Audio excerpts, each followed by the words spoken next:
Dia 27 de agosto. Capítulos de hoje: Provérbios 27, Ester 8, 9 e 10. Provérbios 27. Não se gabe do dia de amanhã, pois você não sabe o que este ou aquele dia poderá trazer. Que outros façam elogios a você, não sua própria boca. Outras pessoas, não os seus próprios lábios. A pedra é pesada e a areia é um fardo, mas a irritação causada pelo insensato é mais pesada do que as duas juntas. O rancor é cruel e a fúria é destrutiva, mas quem consegue suportar a inveja? Melhor é a repreensão feita abertamente do que o amor oculto. Quem fere por amor mostra lealdade, mas o inimigo multiplica beijos. Quem está satisfeito despreza o mel, mas para quem tem fome, até o amargo é doce. Como a ave que vagueia longe do ninho, assim é o homem que vagueia longe do lar. Perfume e incenso trazem alegria ao coração.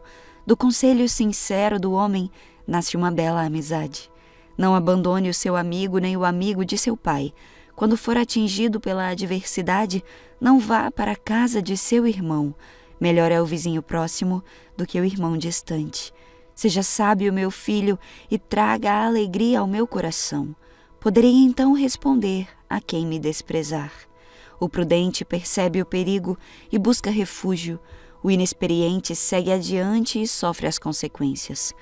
Tome-se a veste de quem serve de fiador ao estranho. Sirva ela de penhor, de quem dá garantia a uma mulher leviana. A bênção dada aos gritos, cedo logo de manhã, como maldição é recebida. A esposa briguenta é como o gotejar constante num dia chuvoso. Detê-la é como deter o vento, como apanhar óleo com a mão. Assim como o ferro afia o ferro, o homem afia o seu companheiro. Quem cuida de uma figueira comerá de seu fruto, e quem trata bem o seu senhor receberá tratamento de honra.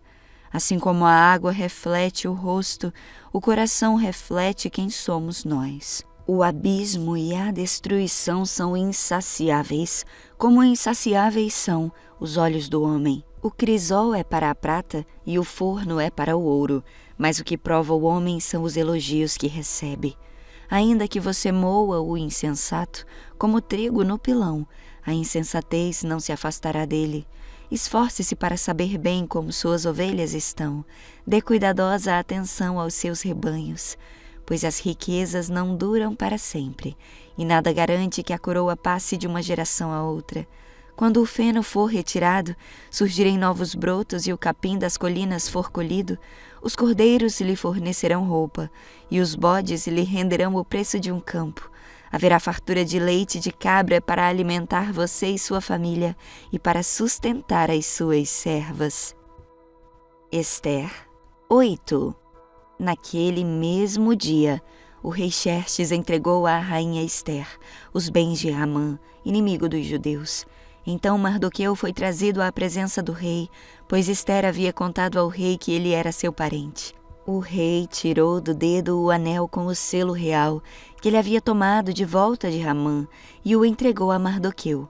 Assim, Ester o nomeou administrador dos bens de Amã. Então Ester voltou a apresentar-se ao rei e, caindo a seus pés, suplicou com lágrimas que ele cancelasse o plano perverso de Amã, o Agagita, contra os judeus. Mais uma vez, o rei estendeu o cetro de ouro para Ester. Ela se levantou e ficou em pé diante dele.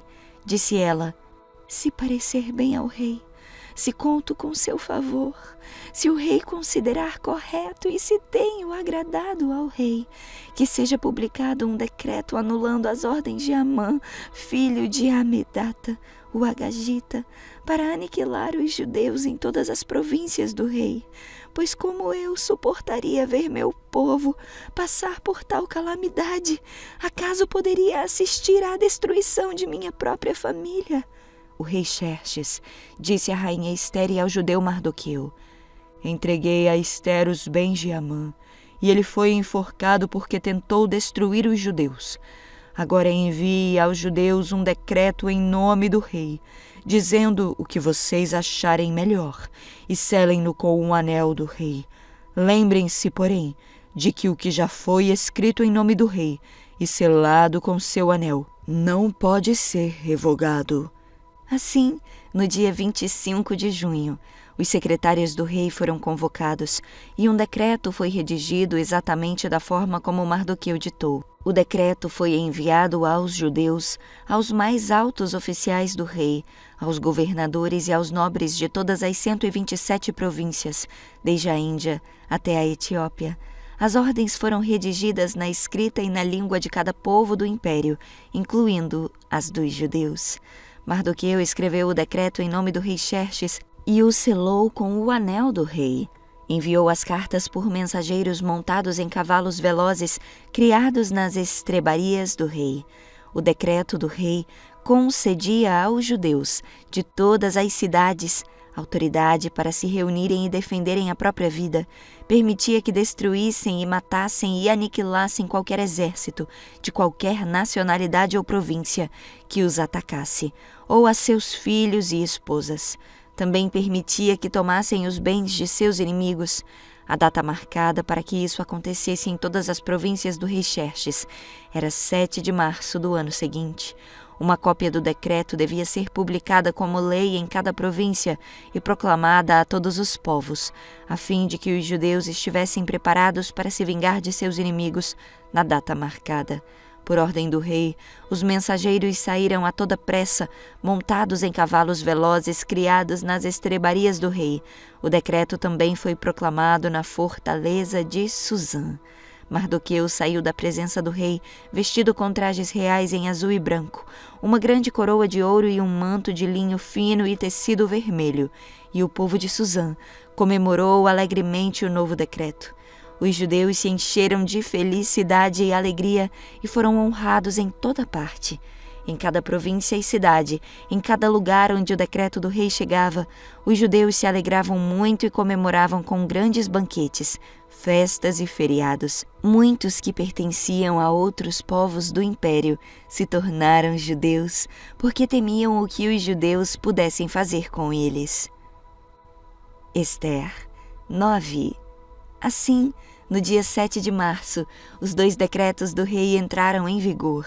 Nesse dia, os inimigos dos judeus esperavam dominá-los, mas aconteceu o contrário. Os judeus dominaram seus inimigos. Reuniram-se em suas cidades em todas as províncias do rei Xerxes para atacar qualquer um que procurasse lhes fazer mal. Ninguém conseguiu resistir-lhes, pois todos tinham muito medo deles. E todos os nobres das províncias, os mais altos oficiais, os governadores e os oficiais do rei, ajudaram os judeus, pois temiam Mardoqueu. Ele havia sido promovido no palácio do rei e, à medida que se tornava mais poderoso, sua fama se espalhava por todas as províncias. Portanto, na data marcada, os judeus feriram seus inimigos à espada, mataram e aniquilaram seus inimigos e fizeram o que queriam com aqueles que os odiavam. Só na fortaleza de Suzã, os judeus atacaram e mataram 500 homens. Também mataram Parsandata, Dalfon, Aspata, Porata, Adália, Aridata, Parmasta, Arissai, Aridai e Vaizata, os 10 filhos de Amã, filho de Amedata, inimigo dos judeus. No entanto, não tomaram nenhum despojo. Naquele mesmo dia, quando o rei foi informado do número de pessoas mortas na fortaleza de Suzã, mandou chamar a rainha Esther e disse: só na fortaleza de Suzã, os judeus mataram 500 homens, além dos filhos de Amã. Se fizeram isso aqui, o que terão feito nas províncias? E agora, o que mais deseja? Seu pedido será atendido. Diga-me, e será feito. Esther respondeu: se parecer bem ao rei, dê permissão aos judeus de Suzã para que façam novamente amanhã o mesmo que fizeram hoje, e que os corpos dos 10 filhos de Amã sejam pendurados na forca. O rei concordou e publicou o decreto em Suzã, e os corpos dos 10 filhos de Amã foram pendurados na forca.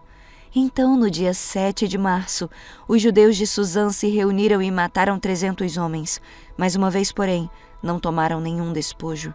Enquanto isso, Os outros judeus de todas as províncias do rei haviam se reunido para defender a própria vida. Livraram-se de seus inimigos ao matar 75.000 dos que odiavam os judeus. No entanto, não tomaram nenhum despojo. Isso foi feito em todas as províncias no dia 7 de março, e no dia 8 descansaram, e comemoraram sua vitória com um dia de festa e alegria. Os judeus de Suzã mataram seus inimigos no dia 7 e 8 de março e descansaram no dia 9, fazendo dele um dia de festa e alegria.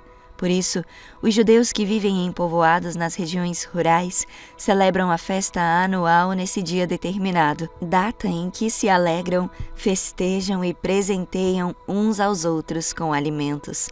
Mardoqueu registrou esses acontecimentos e enviou cartas aos judeus em todas as províncias do rei Xerxes, tanto aos de perto como aos de longe, instruindo-os a celebrar uma festa anual nesses 2 dias. Ordenou que celebrassem com festas e alegria, presenteando uns aos outros com alimentos e distribuindo presentes aos nobres. Assim, recordariam a ocasião em que os judeus se livraram dos seus inimigos e que sua tristeza foi transformada em alegria e seu lamento em dia de festa. Os judeus aceitaram a orientação de Mardoqueu e adotaram esse costume anual. Amã, filho de Amedata, o Agagita, inimigo dos judeus, havia tramado destruí-los numa data determinada pelo lançamento de sortes, chamadas Purim. Mas quando Ester foi à presença do rei, ele publicou um decreto que fez o plano perverso de Amã se voltar contra ele, e Amã e seus filhos foram pendurados numa forca. Por isso, essa comemoração se chama Purim, palavra que se usava antigamente para lançar sortes. Assim, por causa da carta de Mardoqueu e daquilo que lhes havia acontecido, os judeus em todo o reino concordaram em dar início a essa tradição e transmiti-la a seus descendentes e a todos que se tornassem judeus. Declararam que não deixariam de celebrar anualmente esses 2 dias na data determinada. Esses dias seriam lembrados e comemorados de geração em geração, por todas as famílias em todas as províncias e cidades do império. A festa de Purim jamais deixaria de ser celebrada pelos judeus, nem a lembrança do que havia acontecido se apagaria entre seus descendentes. Então a rainha Ester, filha de Abiail, e o judeu Mardoqueu escreveram outra carta com toda a autoridade para confirmar a carta de Mardoqueu e estabelecer a festa de Purim. Enviaram cartas a todos os judeus das 127 províncias do Império de Xerxes, desejando-lhes paz e segurança. Essas cartas estabeleciam a festa de Purim, uma celebração anual desses dias, na data determinada, conforme decretado tanto pelo judeu Mardoqueu como pela rainha Ester. O povo resolveu celebrar essa festa, assim como haviam estabelecido para si e seus descendentes os tempos de jejum e de lamentação. Assim, o decreto de Ester confirmou as orientações para a festa de Purim, e tudo foi escrito nos registros. Ester 10. O rei Xerxes impôs tributos a todo o seu império, incluindo as distantes regiões do litoral. Suas grandes realizações e o relato completo da grandeza de Mardoqueu, a quem o rei havia promovido, estão registrados no livro da história dos reis da Média e da Pérsia. O judeu Mardoqueu ocupou o cargo mais alto do reino, abaixo apenas do próprio rei Xerxes. Era muito importante entre os judeus que o tinham em alta consideração, pois ele continuou a trabalhar para o bem de seu povo e a buscar o bem-estar de todos os seus descendentes.